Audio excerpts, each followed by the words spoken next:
حضور کے امتی نبی انتظار کرتے رہے، نبی منتظر رہے۔ حضرت خلیل اللہ کی بارگاہ میں پکار رہے ہیں، ربنا وابعث فیہم رسولا، مالک رسول بھیج دے۔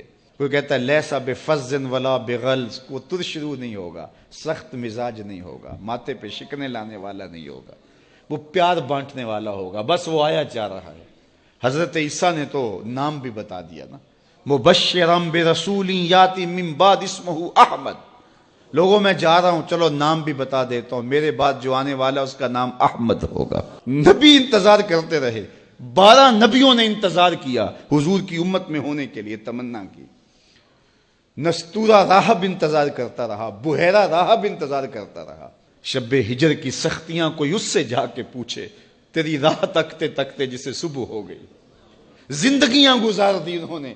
سلمان فارسی کی کہانی سن لو، مجوسی کے بیٹے تھے، حق کی طلب میں نکلے، باپ نے گھر سے نکال دیا، ایک پادری کے پاس جا کے رکے، زندگی بھر اس کی نوکری کی۔ جب اس کا آخری وقت آیا، اس نے کہا میری تدفین کے بعد غموریا چلے جانا، وہاں کا پادری خدا رسیدہ ہے، تجھے اس سے کچھ مل جائے گا۔ کہتے میں وہاں سے غموریا آ گیا، پھر اس پادری کی ساری زندگی خدمت کی۔ جب وہ مرنے لگا تو اس نے کہا کوئی ایسا شخص نہیں ہے جس کے پاس اب میں تجھے بھیجوں، لیکن نبی آخر الزمان کے ظہور کے لمحے آ گئے ہیں، تو یہاں سے یثرب چلا جا، وہ اس نبی کی ہجرت گاہ ہوگی، تیری زندگی سنور جائے گی، تو نے بڑی محنت کی ہے، بڑی نوکری کی ہے میری۔ کہتے میں نے اس کو کہا کہیں ایسا نہ ہو میں دھوکہ کھا جو مجھے کوئی نشانی بتا دے۔ اس نے کہا 3 نشانیاں ہیں، ایک صدقہ نہیں لے گا، دوسرا ہدیہ رد نہیں کرے گا، تیسرا 2 کندھوں کے درمیان مہر نبوت ہو۔ کہتے ہیں میں نے اس کی تدفین کی، یثرب کی جانب جاتے ہوئے ایک قافلے میں شامل ہو گیا، انہوں نے مجھے پکڑ کے اپنا غلام بنا لیا، لیکن میرے پہ مہربانی یہ کی کہ مجھے بیچا جا کے مدینے میں۔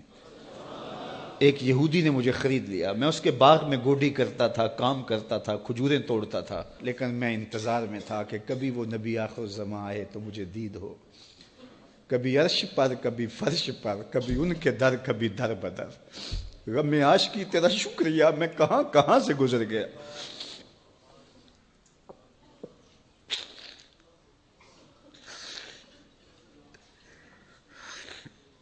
کہتے ہیں ایک دن میں اپنے باغ میں کھجوریں توڑ رہا تھا کہ ہواؤں میں مستی پیدا ہو گئی اور ہر سمت سے طلع البدر علینا کی صدائیں گونجنے لگیں۔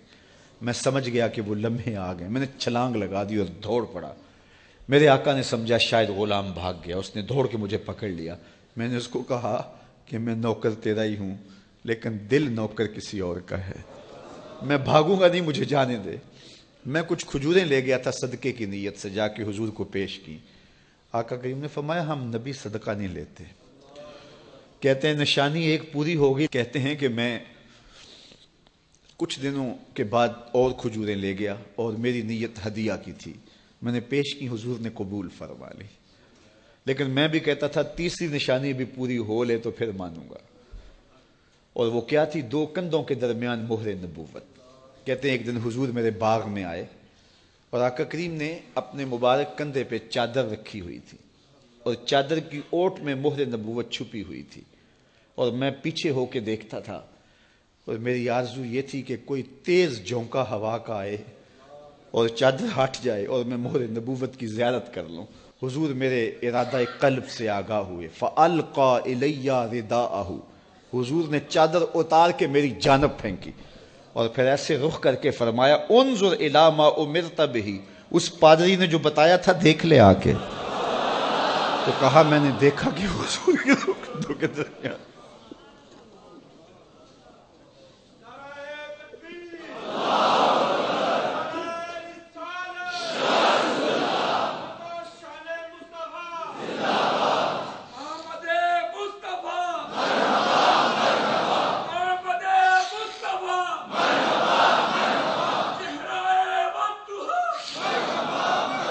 شب ہجر کی سختیاں کوئی اس سے جا کے پوچھے، تیری راہ تکتے تکتے جسے صبح ہو گئی۔ ہم نے تو کوئی انتظار نہیں کیا نا، ہم نے تو کوئی دکھ نہیں سہا، ہم سوئے تھے مقدر جاگ اٹھے، ہمارے والد مسجد سے مولوی صاحب کو بلا لائے، انہوں نے کان میں آ کے کہا مبارک ہو تو حضور کا نوکر بن کے آ رہا۔ میرے والد گرامی ایک شعر جھوم کے پڑھا کرتے تھے، محمد جانے جانا ہے پیغمبر ہو تو ایسا ہو، رسولوں کی بشارت سے مبشر ہو تو ایسا ہو، امر توقیر کا سب کو موکر ہو تو ایسا ہو، کیا ہم کو غلام ان کا مقدر ہو تو ایسا ہو۔ میں اپنے مقدر پہ قربان نہ جاؤں، آپ اپنے مقدر پہ نثار نہ جائیں، ہمیں وہ نبی ملا جو نبیوں کا نبی ہے۔